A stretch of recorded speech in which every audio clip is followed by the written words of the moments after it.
ಹತ್ತು ಮನಗಳ ಮುರಿಯುವ ಕುತಂತ್ರದ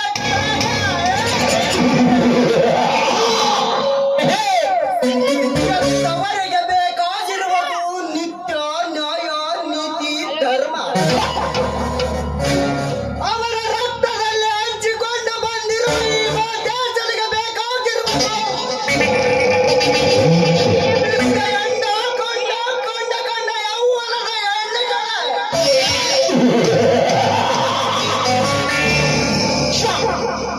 ಮನಗಿಚ್ಚೆಯಂತೆ ನಡೆದರೆ ಮಾತೆ ನನ್ನಿಚ್ಛೆಯನ್ನು ಚುಚ್ಚು ಕರೆಸಿದ್ದೆ. ಅವರ ಬಾಳಲು ಚುರುರಾಗುವುದರಲ್ಲಿ ಸಂದೇಹ ಇಲ್ಲ.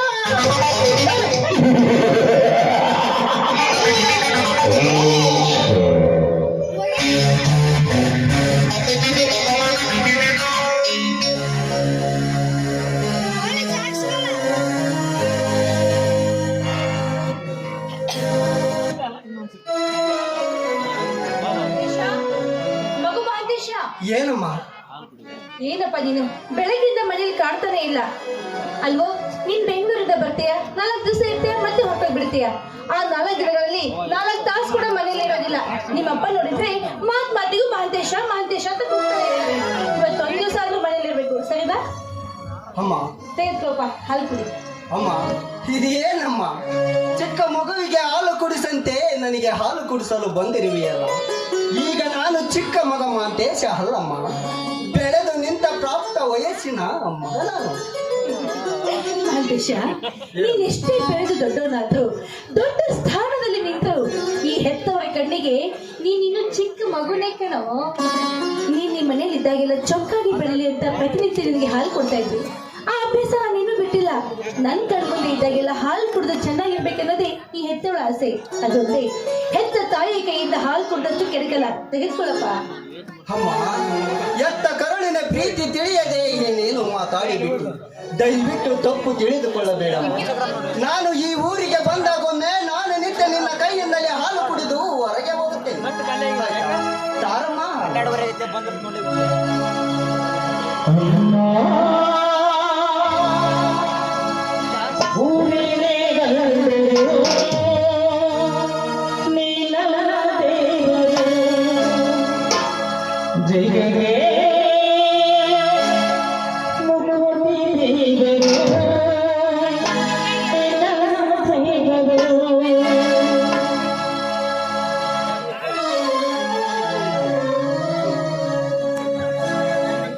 ಅಮ್ಮ, ನಿನ್ನೆ ರಾತ್ರಿ ನಾನು ಮನೆಗೆ ಬಂದಾಗ ತುಂಬಾ ಹೊತ್ತಾಗಿತ್ತು.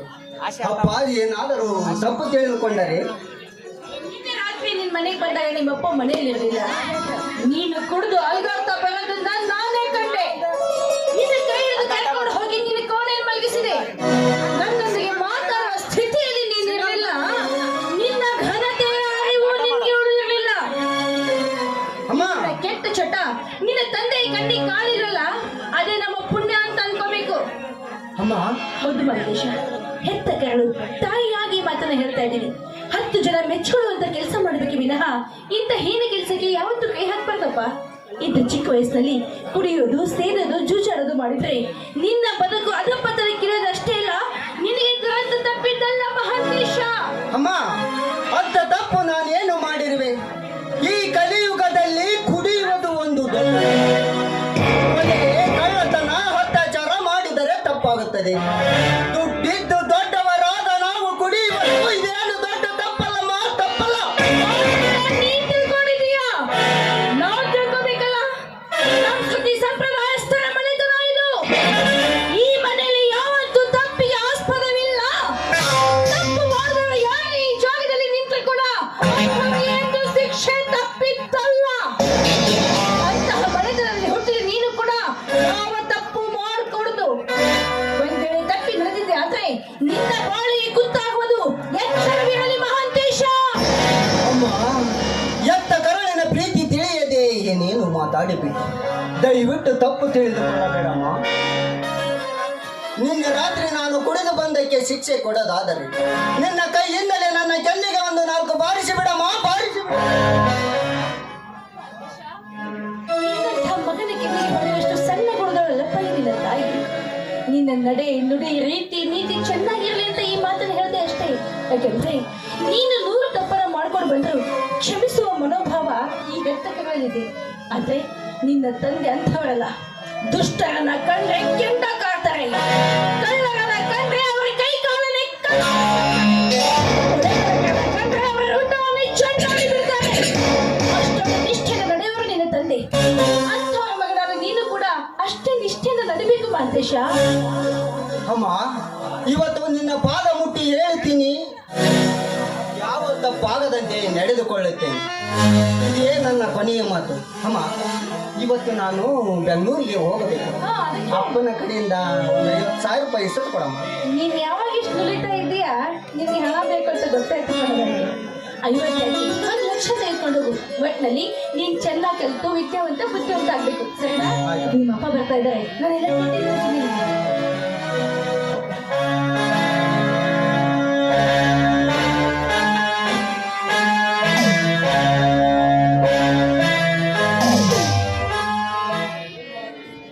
ಮಹಾದೇವಿ, ತಾಯಿ ಮಗ ಇಬ್ಬರನೆಂದು ಏನೋ ವಿಚಾರ ಮಾಡ್ತಿದ್ದೀರಲ್ಲ?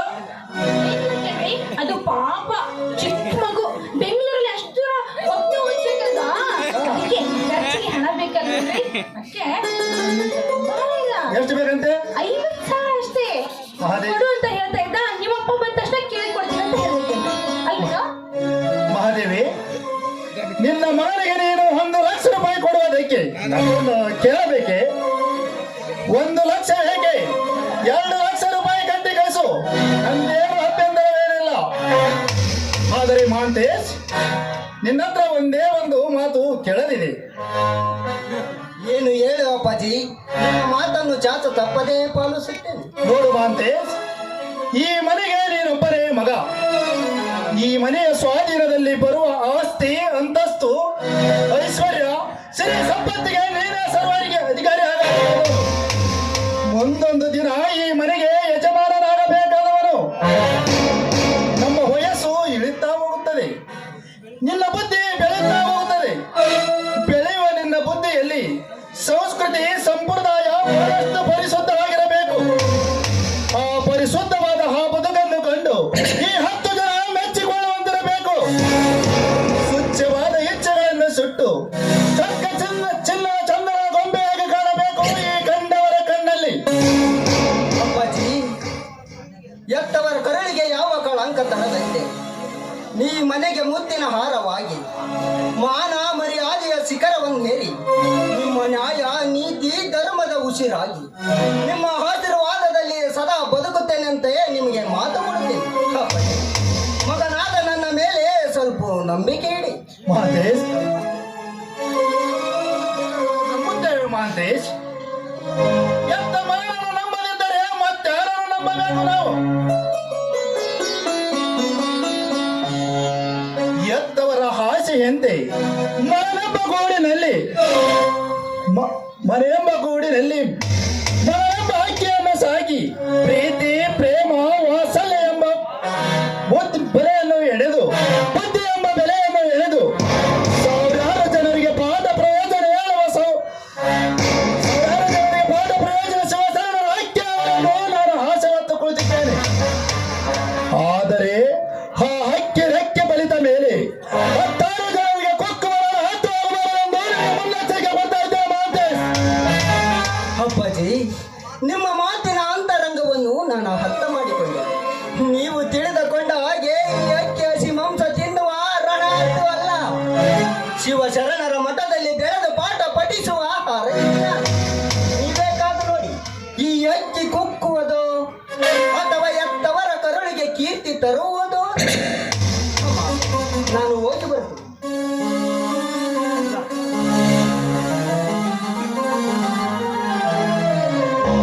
ರುದ್ರ, ನಾನು ಬೆಂಗಳೂರಿಗೆ ಹೋಗಿ ಬರ್ತೀನಿ. ಚೆನ್ನಾಗಿದೆಯಾ? ಚೆನ್ನಾಗಿದ್ದೀನ್ರಿ ಅಪ್ಪರ, ಎಲ್ಲ ನಿಮ್ಮ ಪುಣ್ಯದಿಂದ. ಇನ್ನೊಂದು 4 ದಿವಸ ಇರ್ಬೇಕಾಗಿತ್ತಲ್ರಿ ಅಪ್ಪ.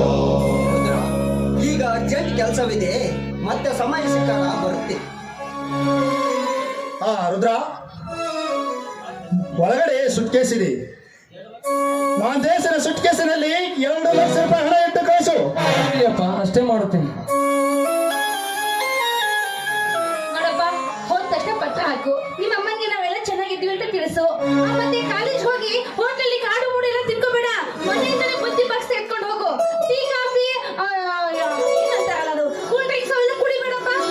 ಬೂಸ್ಟ್, ಹಾರ್ಲಿಕ್ಸ್, ಹಾಲು ಕುಡಿ, ಜ್ಯೂಸ್ ಕುಡಿ.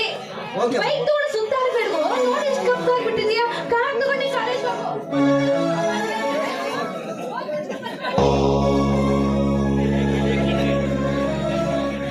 ಧನ್ಯರ ನನ್ನ ಮಗಳ ಸಹಿತ ಅಂಬಿಕಾ ಅಲ್ಲೇ ಬೆಂಗಳೂರಲ್ಲಿ BA ಮುಗಿಸಿದ್ದಾರೆ.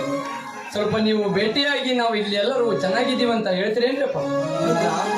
ಬೆಂಗಳೂರಿನಲ್ಲಿ ಯಾವ ಕಾಲೇಜ್ ಎಲ್ಲಿದ್ದಾಳಂತೆ ಹುಡುಕಬೇಕು. ನಿನ್ನ ಮಗಳ ವಿಳಾಸ ನಿನ್ನ ಹತ್ರ ಏನಾದರೂ ಇದೆಯಾ? ಛೆ, ಮನೆಯಲ್ಲೇ ಮರೆತು ಬಿಟ್ಟು ಬನ್ನಿ ನೋಡ್ರಿ ಅಪ್ಪ. ಇನ್ನೊಂದ್ಸಲ ಬಂದಾಗ ಕೊಡುತ್ತೇನೆ. ಬನ್ನಿ ಅಪ್ಪ ಹೋಗೋಣ. ನಾವು ಬಸ್ ಸ್ಟ್ಯಾಂಡ್ ವರೆಗೆ ಬರುತ್ತೇನೆ. ಬೆಂಗಳೂರು ಕಾಲೇಜ್ ಮುಂದೆ ನಿಂತ್ಕೊಂಡು ಇಲ್ಲಿ ನನ್ನ ಮಗಳು ಯಾರು ಅಂತ ಕೇಳ್ಬೇಕಾ? ಒಳ್ಳೆ ತರಲೆ ಒಂದು. ಅಮ್ಮ ಬರ್ತೀನಿ. ಅಪ್ಪಾಜಿ ಹೋಗಿ ಬರ್ತೀನಿ.